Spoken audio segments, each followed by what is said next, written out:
Praise the Lord. നമുക്കിന്ന് ബൈബിളിനെ കുറിച്ചുള്ള കുറച്ച് വിശേഷങ്ങൾ അറിഞ്ഞാലോ. ബൈബിൾ എന്ന് പറഞ്ഞ വേർഡ് എവിടെ നിന്നാണ് വന്നിട്ടുള്ളതെന്ന് എപ്പോഴെങ്കിലും ചിന്തിച്ചിട്ടുണ്ടോ? നമ്മുടെ ബൈബിൾ എന്ന് പറഞ്ഞ വേർഡ് ആദ്യമായിട്ട് ഗ്രീക്ക് വേർഡായ ബിബ്ലിയ എന്ന് പറഞ്ഞ വേർഡിൽ നിന്നാണ് വന്നത്. അപ്പം ഈ പറയുന്ന ബിബ്ലിയ എന്ന് പറഞ്ഞ വേർഡിൻ്റെ മീനിങ് ബുക്ക് എന്നാണ്.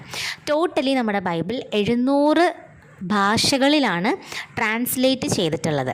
ഇന്ത്യയിൽ 25 ലാംഗ്വേജസിൽ നമ്മുടെ ബൈബിൾ ഉണ്ട്.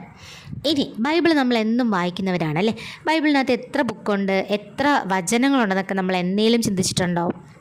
നമ്മുടെ ബൈബിളിൽ ടോട്ടലി 72 ബുക്സ് ഉണ്ട്, പുതിയ നിയമവും പഴയ നിയമവും കൂടെ ചേർത്തിട്ട്.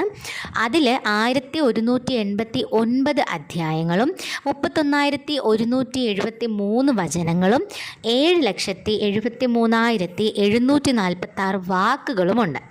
ഇനി 35,66,480 അക്ഷരങ്ങൾ